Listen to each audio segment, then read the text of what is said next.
So, have you ever had one of those moments? Something small happens, but you have this huge emotional reaction, and then you spend the rest of the day, maybe even a few days, just replaying it in your head, wishing you'd been able to stay calm. That feeling, where it's like your own emotions just hijack you, is completely exhausting. You snap at someone you love, you fire off that angry email without thinking, or you just spiral into a pit of anxiety. And later, when the dust settles, you're left thinking, why in the world did that hit me so hard? What if I told you that there's one simple rule that could stop that hijack right in its tracks? It's not about willpower or just trying harder. It's a rule that creates this tiny but really powerful pause between what happens to you and how you react. By the end of this video, you are going to have the exact 4-step tool to master this pause, giving you back control so you can respond thoughtfully instead of just reacting on autopilot. If your emotions sometimes feel like they have a mind of their own, well, you're not wrong. They kind of do, and it's really just a matter of brain science. Your brain has this built-in alarm system. It's called the amygdala. Its whole job is to scan for threats and react instantly to keep you safe. Now, when it senses danger, and that could be a real physical threat, or it could be something like a critical comment from your boss, it triggers the fight or flight response.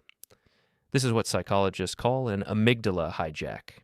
In those moments, your amygdala literally bypasses the rational thinking part of your brain, your prefrontal cortex. That's the part that handles logic and problem solving and impulse control. So the hijack is the reason you might say or do something in the heat of the moment that your logical brain would just never, ever approve of. Now, this isn't a personal failing. It's a biological feature. Your brain is wired to react first and think second. The problem is, this ancient survival system isn't always helpful in our modern world. Where a stressful email just isn't the same thing as a saber-toothed tiger, the key isn't to get rid of the reaction, you can't, but to give your thinking brain a chance to catch up. So, what do we do about it? This brings us to our one rule. It's a simple 4-step technique that's actually used in therapy all the time. It's called the S.T.O.P method. And you can think of it like a neurological reset button. It creates just enough space to stop that amygdala hijack and let your prefrontal cortex get back online. Here's how it works. The second you feel that rush of anger, or that wave of anxiety, or that prickly defensiveness, just stop. Literally, freeze. Don't say the thing. Don't move.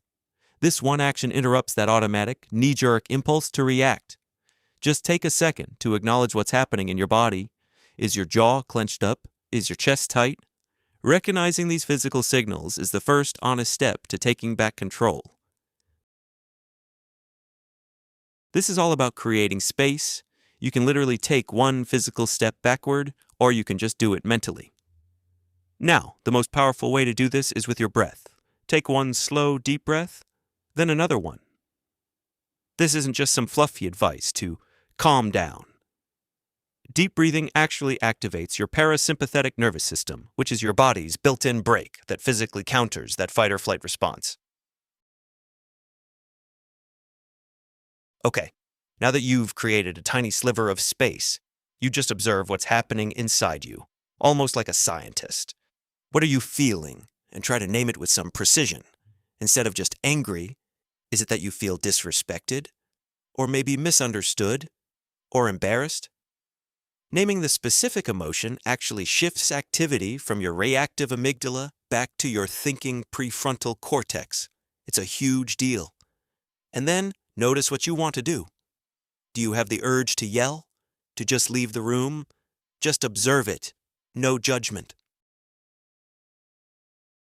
With the facts observed and your nervous system a little bit calmer, you can now choose your response. You've moved from being a victim of your reaction to being the pilot of your response. And you can ask yourself, what is the most constructive thing I can do right now? All right, let's make this real. Imagine you're in a team meeting and a coworker publicly criticizes your work. They say a section of your report is unclear and confusing. Your automatic reaction might be that hot flash of defensive anger. The amygdala hijack is starting. Your face feels hot, and you have this immediate urge to fire back with something like, well, maybe you didn't read it carefully enough, but instead you use the rule. You feel the heat in your face, the urge to defend yourself. You say nothing, you just freeze for a beat. As they finish talking, you take one slow, silent breath.